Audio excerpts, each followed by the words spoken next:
All right. Hi, Ratnavyuha. Thanks very much for agreeing to have this conversation with me today. It's lovely to see you. So what we've talked about is kind of taking as a starting point a book that you've been reading, and then kind of riffing off the themes that are raised by that book. So I wonder if it would be helpful to start with you giving just a brief plot summary of the book and telling us a bit about it. Well, it's also been a book you've been reading, hasn't it? Yeah, I have been. The trouble is I finished it about a month ago, so it's not quite so fresh in my mind. But yeah, it's a great book I've been reading. Yeah, and we got the title from Sudrishti, didn't we, back in February, I think? That's right. Yeah, she spread that book virus very thoroughly, actually. She did. And I'm very thankful. I really enjoyed the read. Yeah, Did you enjoy it? I loved it. I loved it. Actually, Vikas got it out of the library just before the lockdown, Yep. so we've kept it the entire time because you can't give books back. And now it's with the women's community, so we've got our sticky fingers all over that book. Yep. Excellent. And the title of the book is In Love with the World, right? Yeah, In Love with the World by, I can't remember the guy's name actually. Is it Mingyur Rinpoche? It sounds about right. Yeah. Yes. Yeah. And if I remember correctly, you tell me if I've got it wrong, but he's he's in his 30s and he's a Tibetan. He runs a monastery in Tibet, so he's inherited it, so to speak. Been reborn into the monastery, and he runs it, doesn't he? Yeah, well, the monastery's it's a Tibetan monastery, but it's in Bodhgaya. Yep. By the time the book starts. Yep. And he's only known that life, hasn't he? His dad was some sort of Tibetan Buddhist teacher. Yeah, very high-ranking Lama, his dad, and so he was born into a very kind of prestigious family by Tibetan standards and raised in, I guess, very fortunate conditions, both materially and dharmically.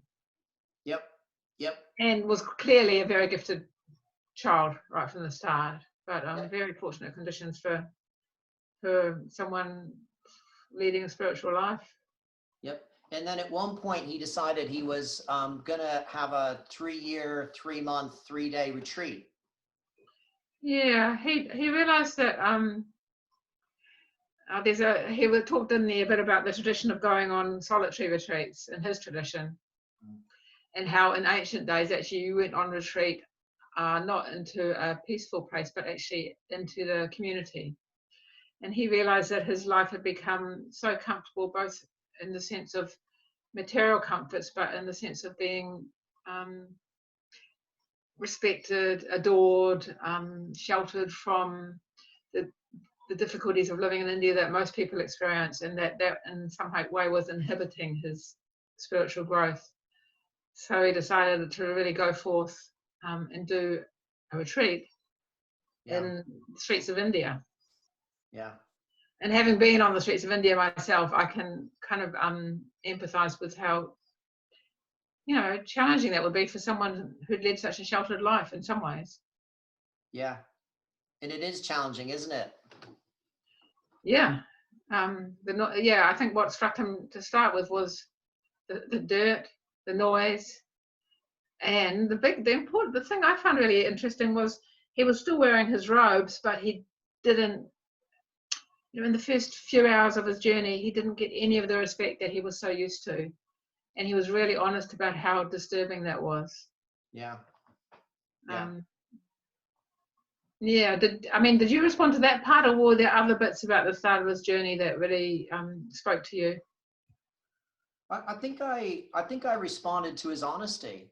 I thought it was a really clean, beautiful honesty, both in terms of what he knew and what the challenges were for him, which was very inspiring, because he didn't pretend that he was couldn't practice. He could practice, and he would appeal back to his practice, and he touched back in base with his practice, and in a way that's almost like it's like he got thrown into, when he left the monastery, got thrown into deep water, and he was flailing, but he just remembered he knew how to swim. And he found his balance, and but he was very honest about his own mind and what his mind was doing. And I just found that really refreshing and beautiful. Yeah. Yeah, and I loved it, the way you said it. He learned he realized he knew how to swim.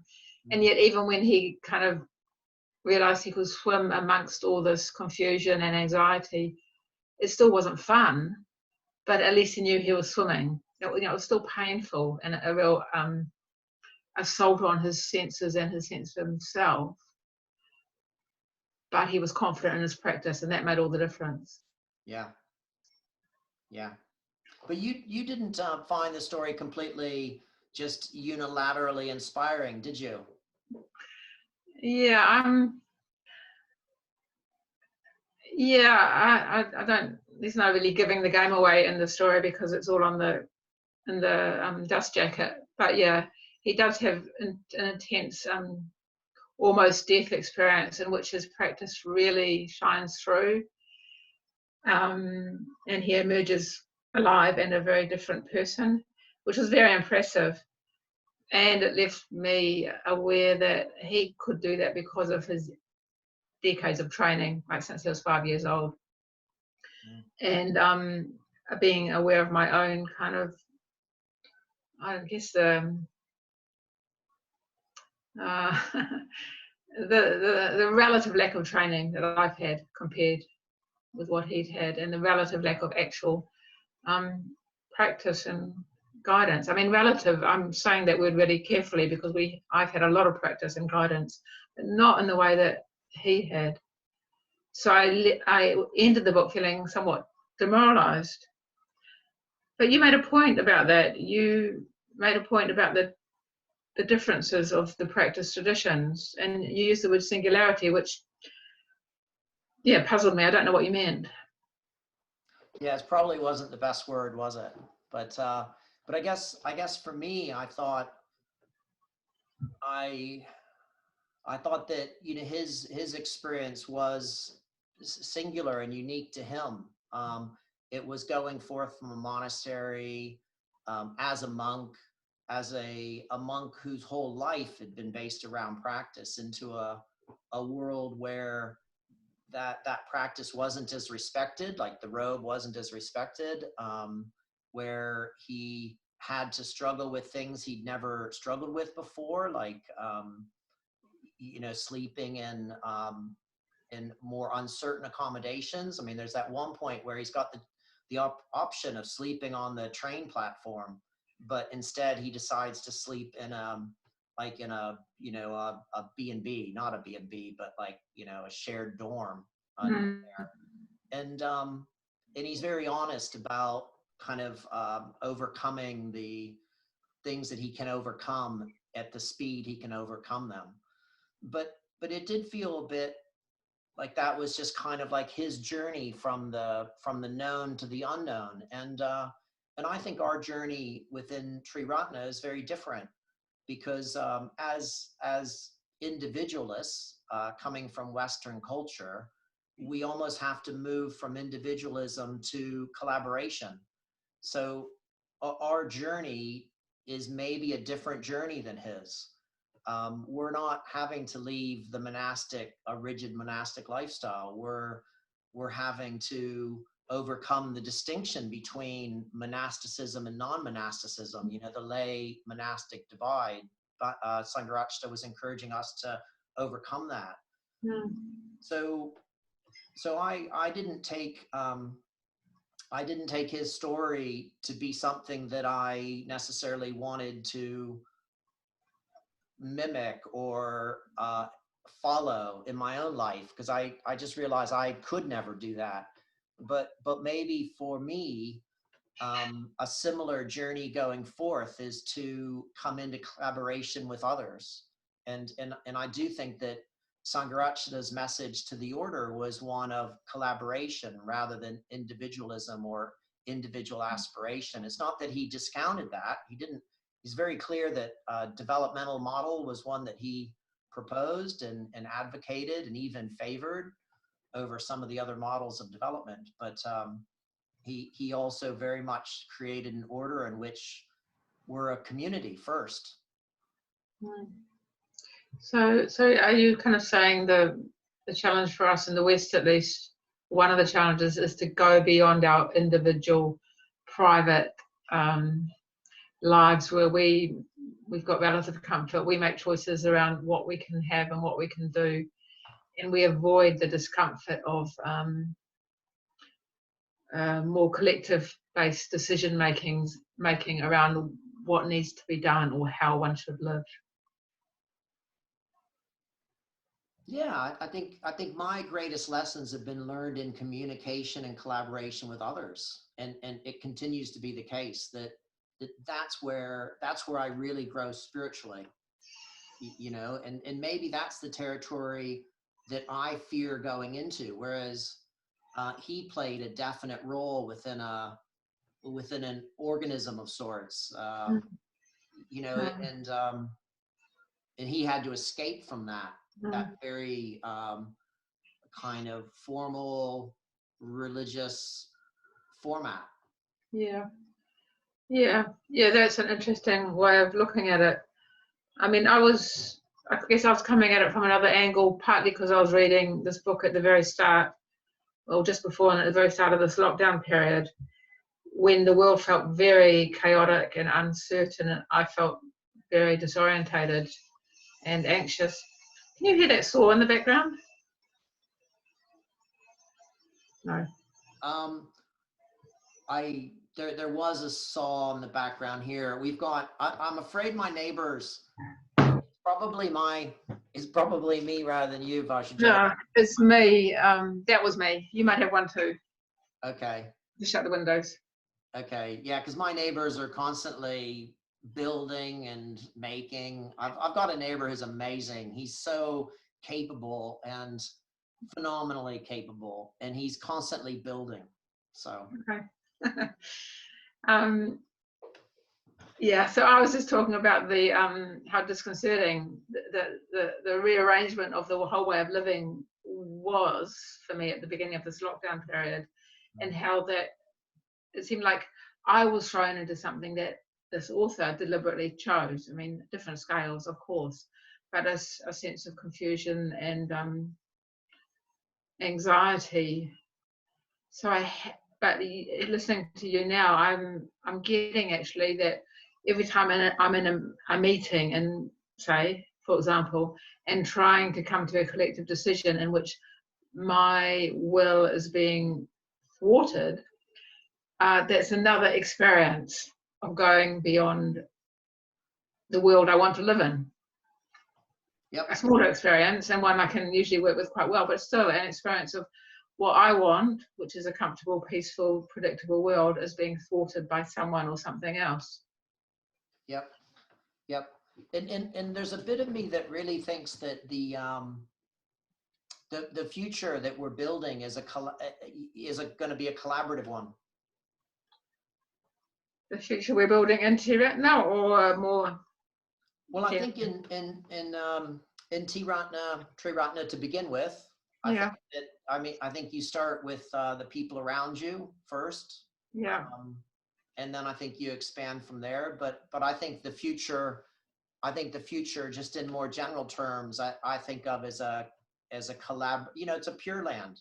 Yeah. I was just reading the Vimalakirti Nirdesha this morning, and a pure land is built of living beings. Yeah. I love that. I really do. Yeah, and as you're saying that, I'm thinking, well, yeah, and that's the way it is anyway. We're just so deluded in thinking that we're separate. It is not the case. I mean, we know that on a scientific level, but actually we know that dharmically that there is no distinction. In fact, like it or not, we're all one. I don't know what organism, perhaps, and part of the organism, which is the universe. And actually, that's interesting. You mentioned Vimalakirti, because the other thing we've talked about a little is the power of biography. And I wonder what you make of that. How you find biography or autobiography is stimulating or inspiring for you? Well, I think when I read his book, I just thought, wow, this was somebody's real life. I mean, this was a person who was making these choices and having these experiences. And it was, I don't know, the fact that somehow he was now, and he was a contemporary of mine, made it all more meaningful. Mm. And you know, similarly, you know, when I read Sangharakshita's biographies, or I read stories from Sangharakshita's teachers, it makes it more real for me somehow, because somehow I can't kind of I can't think of it as a time gone past, or a time that is different from mine. It is right here. Yeah. Have you ever thought of writing your own memoirs? Interestingly enough, I don't tend to relate to my life that way, which could be a fault, but I very rarely revisit my past and think about my past a lot. I don't know. Oh, you're more future thinking, or future focused, you mean? Some things going on there. I don't know what it is, but I try to learn from my mistakes. That's one thing I do try and do, and I've done pretty well with that, I think. But yeah, it's more future oriented. It's more like I want to carry my values into the future and make sure that they manifest fully, rather than I don't know, I just leave the past behind in a way that I always have. So no, I probably would never write anything like that. Yeah, perhaps you'll never know, in fact, until you die, whether you will, because people often do it when they're older, don't they? That's true, and I'm getting there. It's true, we are getting there. Yeah. But I will say that I have benefited a lot from shifting cultures. So when I went forth from the States back in '96, I was kind of in my early 30s, and then from England I went forth again, and I ended up in Australia, and then it was you invited me over to New Zealand, and I came here, and each of those shifts has been very informative with respect to kind of, I guess, becoming more aware of what I'm like.